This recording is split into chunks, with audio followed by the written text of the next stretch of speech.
사명감을 쏟는 것이 나는 모든 사람이 행복하게 사는 세상을 건설해야 된다. 그런 세상을 바꿔야 된다. 그런 이런 정치, 이런 국정, 이런 삶은 안 된다. 담낭암 말기 단계에서 투병 중이었던 장기표 선생이 78세로 지난 9월 22일 별세했습니다. 4년 반 전이었던가요? 장기표 선생은 총선 때 김해을에 출마해서 떨어졌고 그 뒤 필자에게 이렇게 말했었습니다. 정치로서 국민 행복하게 만들어주겠다는 내 꿈 포기하진 않았어요. 꿈이 이루어질 때까지 나는 늙지도 죽지도 않아야 하는데 라고 장기표가 말했습니다. 이런 장기표 선생을 생전에 필자가 마지막으로 만난 건 지난 7월 말쯤이었습니다. 당시 장기표는 자신의 SNS에 암투병 사실을 당당하게 밝히면서 그간 신세진 사람들한테 고맙고 미안합니다 란 메시지 올렸었고요. 그 후 보름쯤 지났을 때였습니다. 당시 필자가 생각하기론 나중에 그의 영정 앞에서 절하는 것보단 살아있을 때 한 번이라도 더 만나는 게 현명하다 이런 판단이었어요. 얼마 안 되는 봉투를 마련해서 교대역 근처 커피숍에서 만났습니다. 장기표는 체중 8kg이 빠졌다고 했지만 원래 마른 체형이라 그런지 얼른 표신하진 않았습니다. 그때 장기표는 요즘 몸이 음식물을 받아주지 않습니다 라고 말했습니다. 근데 그는 필자가 주문해준 아이스크림을 대롱으로 빨아 마시면서 아, 이건 정말 맛있네 라고 말했습니다. 장기표는 여전히 유쾌했습니다. 마치 아무 일도 일어나지 않았던 것처럼 세상 이야기 나누었습니다. 그중 이런 대화가 기억납니다. 나는 평생 병원에 안 간 건 물론이고 약도 안 먹고 살았어요. 남들 다 먹는 비타민제도 먹은 적이 없습니다. 한 달 전인가 사람들하고 식사하고 들어왔는데 속이 꽉 막히고 그 뒤로 음식 먹는 게 어려웠습니다. 결국 거의 처음으로 동네 병원에 가봤더니 좀 이상하다고 하는 겁니다. 집 가까운 상급병원에 가서 사진 찍어 보았더니 담낭암이란 겁니다.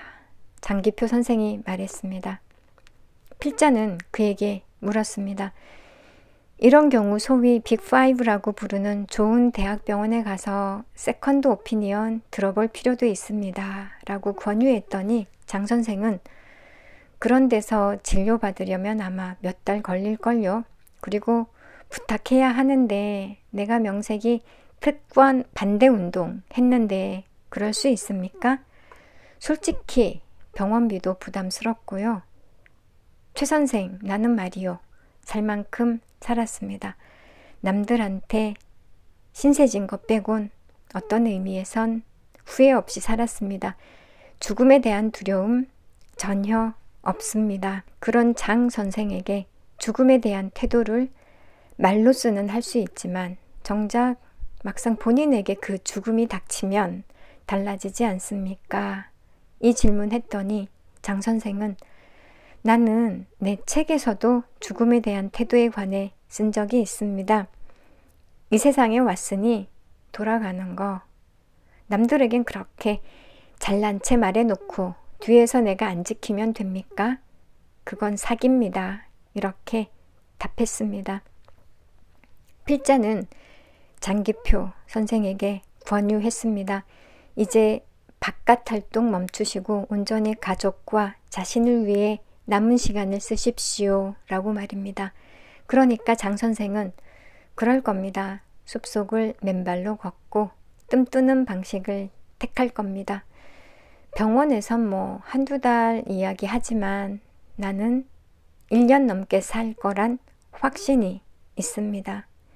병원에 입원해서 항암 치료는 안 받을 겁니다.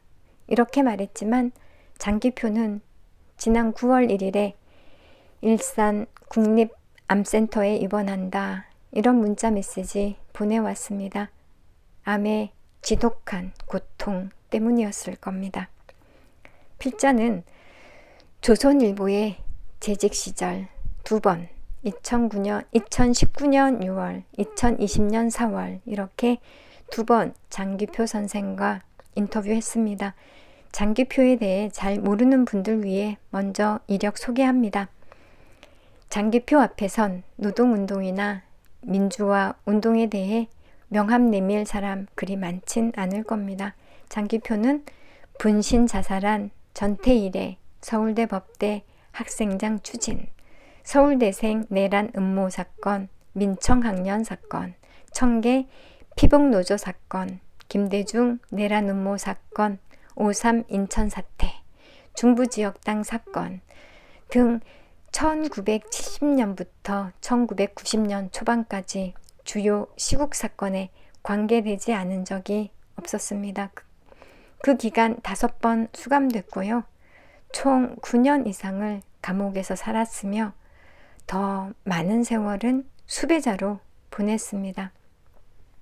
장기표는 민청학년 사건으로 수배 중이던 1976년 서울 왕십리 중앙시장에 있는 다방에서 차 2잔을 놓고 결혼했던 사람입니다. 그가 쓴 책 보면요. 부부가 잘 사는 건 가장 행복한 겁니다. 오래도록 행복했던 시간으로 간직할 수 있을 만한 오붓한 추억거리 만들어둬야 합니다. 이런 구절이 나옵니다. 그러면서 결혼 41년 만에 처음 부부 동반으로 강원도에 2박 3일짜리 여행 다녀온 이야기 적어 놓았습니다. 장기표는 이 여행에 대해서 41년간 미뤄온 신혼여행이라고 표현했습니다. 그에겐 이렇게 천진난만한 구석이 있답니다. 장기표는 과거 인터뷰에서 필자에게 이렇게 말했습니다. 나는 민주화 운동했다고 해서 대접도 많이 받았습니다. 한 번은 출소한 후 동문 모임에 갔더니 나보고 한마디 하라고 해서 나 같은 사람만 있었으면 대한민국은 벌써 망했을 것 이렇게 말했어요. 우리는 대학 캠퍼스와 친구가 있는 좋은 환경에 있으니 데모할 수 있었습니다. 동대문 시장에서 포목 장사하는 사람이 아무리 민주화 의지가 투철하다 한들 데모할 수 있었겠습니까? 당시 날 취조했던 수사관들도 인간 말종, 독재자 후에 이렇게 여기지 않습니다. 그는 자기 위치에서 최선 다했을 뿐 인생 뒤바뀌었다면 나도 국가 안보하고 사회 질서 위해 일했을 겁니다.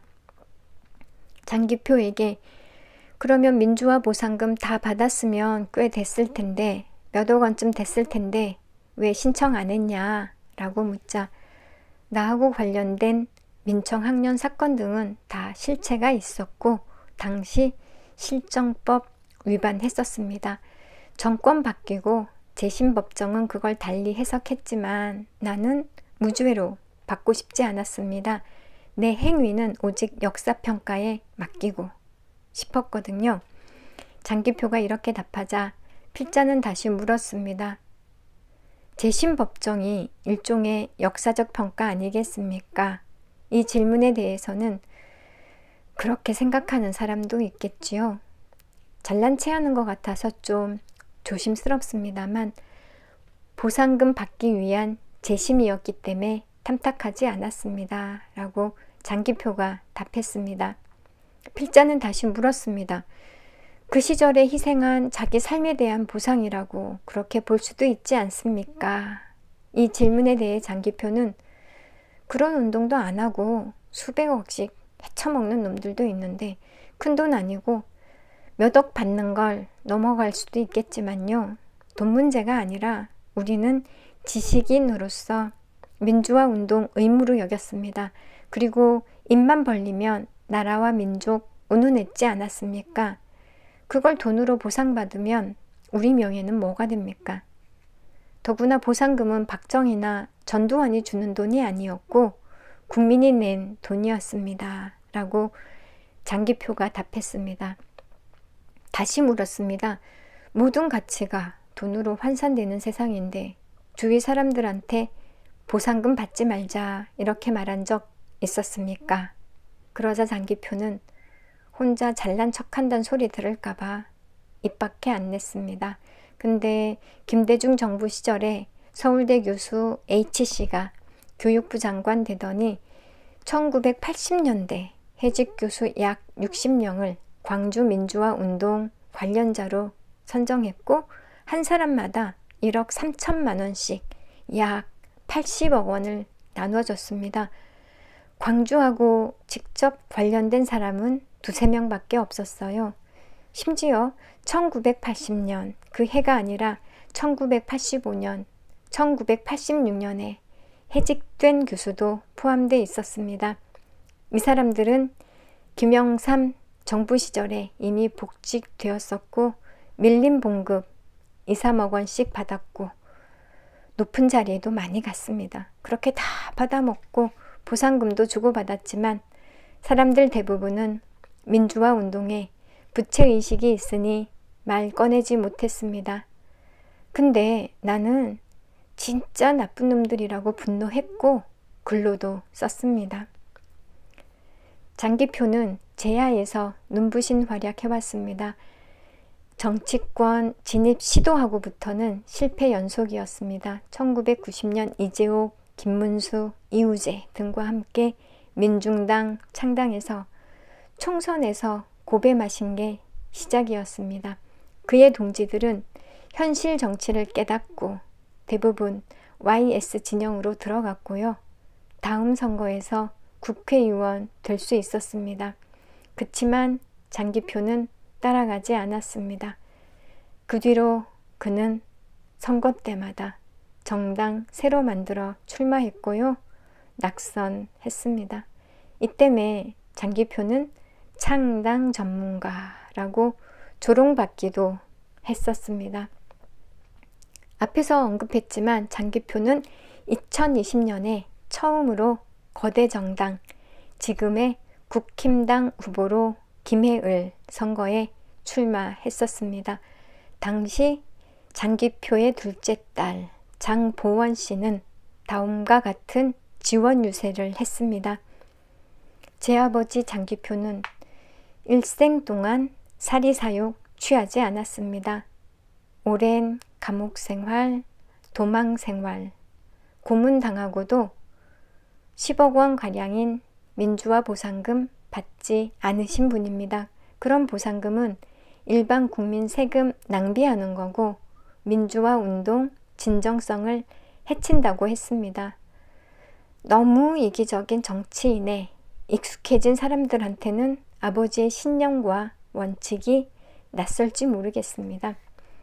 제 아버지 장기표는 무분별한 공공기관이 세금 축낸다고 공공기관 이사장 자리를 거절했습니다. 필자뿐 아니라 많은 이들에게 장기표는 그리운 사람입니다. 삼가 고인의 명복을 빕니다. 오늘은요, 최보식 편집인의 천진난만 장기표의 죽음, 남한테 잘난 체 말하고 내가 안 지키면 됩니까? 칼럼을 전해드렸습니다. 오피니언 리더들이 많이 보는 인터넷 신문 최보식의 언론은 국내 최고 기자 안목으로 만드는 거의 유일한 고품격 인터넷 신문입니다. 이 신문을 보는 여러분도 고품격 독자이십니다. 인터넷 포털 사이트 검색창에 최보식의 언론 검색해서 들어와서 함께 해주세요. 유튜브 구독, 좋아요 꾹 눌러주시고요. 쇼츠도 응원해주시면 유튜브 제작에 아주 큰 힘이 됩니다. 감사합니다.